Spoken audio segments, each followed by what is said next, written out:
Hi everyone! Well, I'm here at the Rusted Garden today, and Gary and I are going to share some tips for managing disease, keeping your tomatoes productive, and also talk about some of our favorite tomato varieties. These are tomato plants that I've been growing since April. These were actually grown under a cloche to get them out. The cloche helps deal with frost. But I thought we could start here because they're producing now, and that's one of the tips that I have, is try and get a couple of plants, there's actually 6 here, but 1 or 2 plants, get them out early, and you can use the glass cloches. I can't grab one, but there is one right over there to the left. I'll grab when we start walking over. When the frost comes or the cold comes, just put the vase over top. Your plant will do well, it'll stay warm, and you'll get tomatoes early, and you can see everything that's coming in here. We got a ton of tomatoes under here. Yeah. These look amazing. So we got, look at all those tomatoes. let's see if I can pull it out of the gosh. way. I gotta start tying this up. Tie up these tomatoes here, huh, Gary? I do. Lots of tomatoes. You can see more right in there. A ton of them. Can I pick one of these? You can take it, yeah. Dinner, maybe? You're gonna notice Serenade spray on there too. We'll talk about that. So there's a lot of tomatoes in there. Got a ton. There's probably 6 that we can take. Is there aroma? They look like it. Uh-huh. The name is right there. You have to take it. Early Girl. Okay, these are Early Girl. So an Early Girl. Great. This has been one of my favorite tomatoes to keep, and I do recommend the Early Girl. You get these at Home Depot. You can get them at Lowe's. They produce really, really well. A couple of things I just want to cover real quick. This is an indeterminate variety, so it's nice and tall, and it's going to keep growing. I need to stake it better too.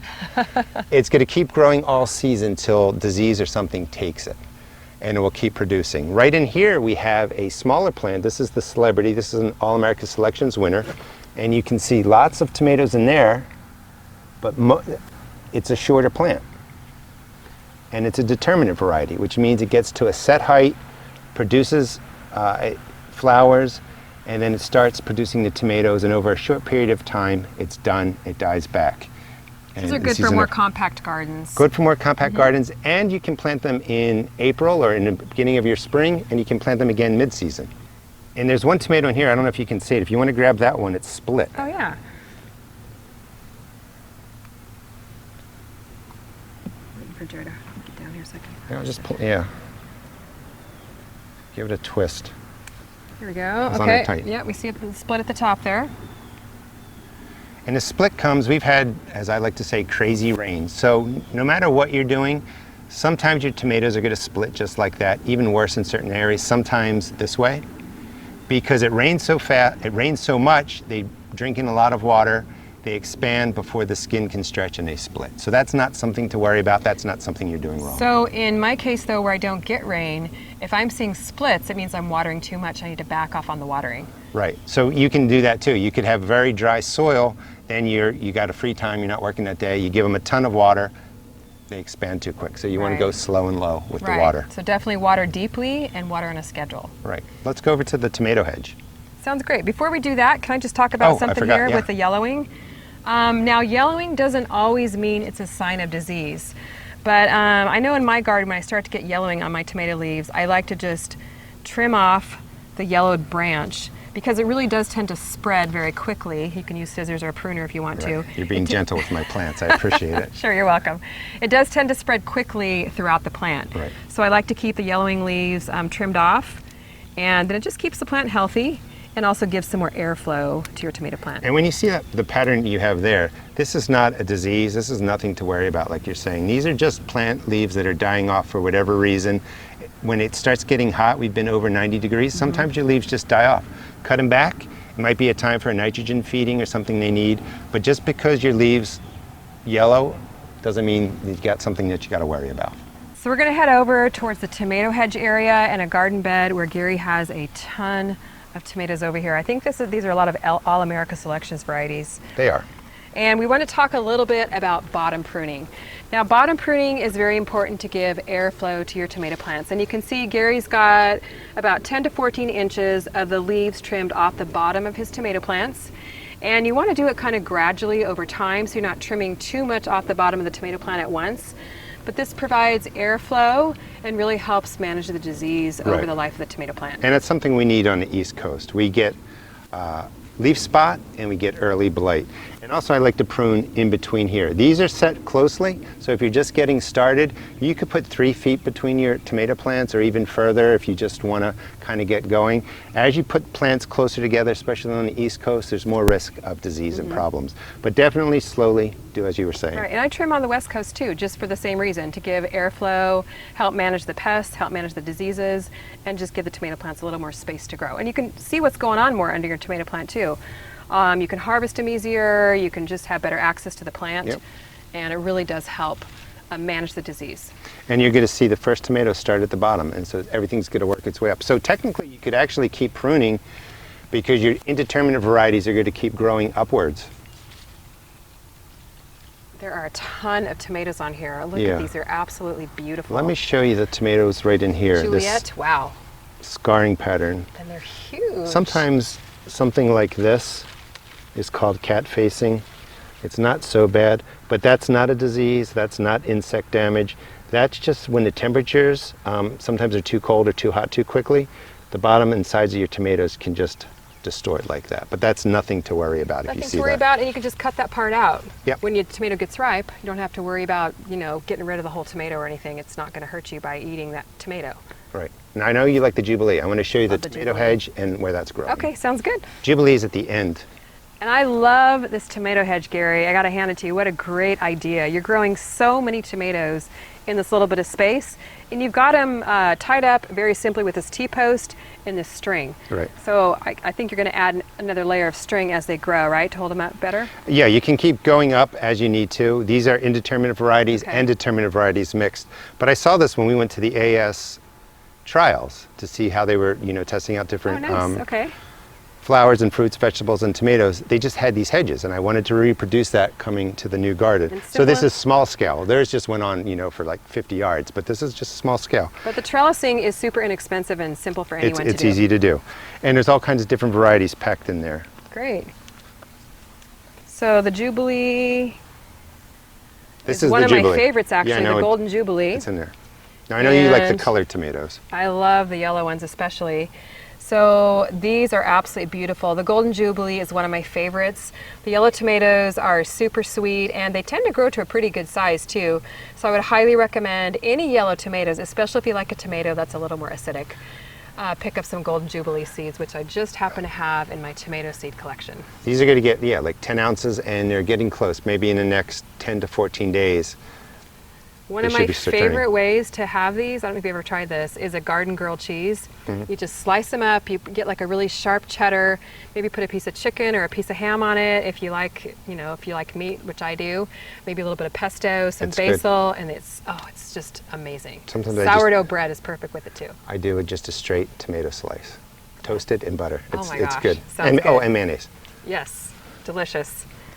So, do you have a favorite variety that you like to grow here? So everything's my favorite variety. I don't. It's hard to pick. So I kind of like the black cherry, which is in the hedge that's behind Jerry. Actually, I'll show you that. So I have 2 hedges. I've got this hedge and I got a cherry tomato hedge. And what I really like is just the colors and shapes of the fruit. So I try and grow a bunch of different things.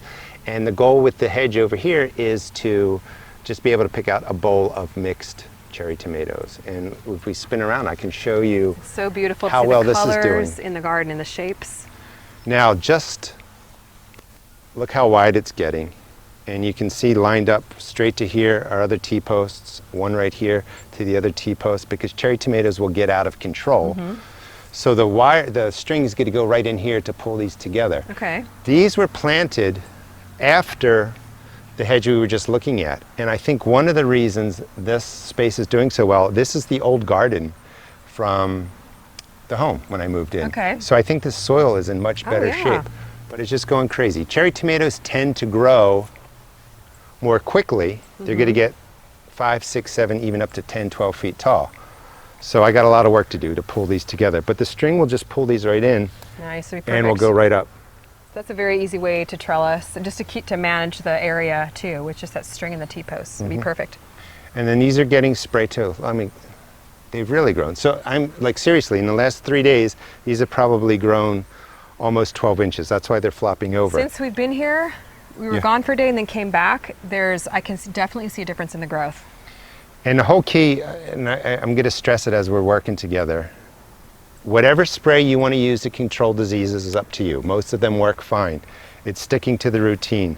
And these plants are looking really good. I can see some remnants of the Serenade on there, but with this heavy rain, I'm going to probably spray again tomorrow. So when you're doing a routine, you might go to every 10 to 14 days. If it's sunny and clear and dry, you can go a little past 14 days. If it's raining heavily, do your sprays a little bit earlier. So in California, maybe you can go 14 to 21 For days? the whole summer. Yeah. I usually say like 3 weeks, so. Perfect. I see some of my very favorite variety of tomato over here, and that's the Tiny Tim. So let's go take a look at that. All right, let's walk over there. Now, one reason why I love the Tiny Tim variety is, number one, I think it's a super cute tomato, if there was such a thing. But also, it's a great tomato for people to grow who have very limited growing space. It's a dwarf tomato, and you can see some of the Tiny Tims right up in here. And it is a super productive tomato. So it's small but mighty. Look at how loaded down this is with fruit. I know, Gary, you also do your regular fertilizing regimen on these. We gave them some fish fertilizer, I believe, the day we got here, and they already are looking greener and absolutely amazing. But the Tiny Tim is a determinate variety, which means it grows to a set height. I usually grow mine to about 2 feet. I don't know how they grow here in Maryland. So this will get somewhere between 12 and 24 inches, depending what's going on. Perfect for a small container, like a 5-gallon container. But once it sets all of its fruit, and you can see most of these plants in here have set their fruit, the plant is going to start to, die. So when you see, well, it's not going to start to die, but it's just going to change the color of the leaves. It'll start to die back. So this is really nothing to worry about. Doesn't mean your plant has a disease or anything like that. You don't really even need to come in here and pick these leaves off, because it's inevitable the plant will die within probably a couple months' time. You're just wanting the fruit. Right. And all across the top, all of these, all the way around the top tier, they're all Tiny Tims. So there's 6 of them in there. So you can tell how productive this little tomato plant is. You can get hundreds of tomatoes off just a few plants. And the thing I like to do with these is, I probably plant seeds maybe once a month or so throughout the growing season, because you can get a second wave of plants, because they produce probably within about 60 to They're quick. Maybe 75 days, something like that. And that's one of the tips we said a little bit in the beginning, is your determinate varieties, as you described, you can keep rolling depending on how long your season is, sometimes 2, even 3 times. That's right. And you'll keep getting a production. These will also go into little flower pots too. As long as you get about, 6 inches of depth, and some width to it. That with the Tiny Tims, no matter what container you put them in, is if you can keep them watered, you can keep them fed, they're going to do really well. That's right. One thing I love about the Tiny Tims is when the weather starts to get a little bit cooler in the fall, or when it's not quite warm enough for your tomatoes outside, you can easily grow them indoors. I've done it for several years. You just pop them in a container. I love my Calikim 5-gallon smart pots, and I can keep them inside under grow lights, or actually I can grow them outside during the day, then move them inside during the nighttime if you're going to get some cold nights, or you can grow them completely indoors. As you're getting them started. As you're getting them started. Or you can even grow them completely indoors under grow lights if you have that kind of a setup. So they're a really easy, productive plant for just about anybody to grow.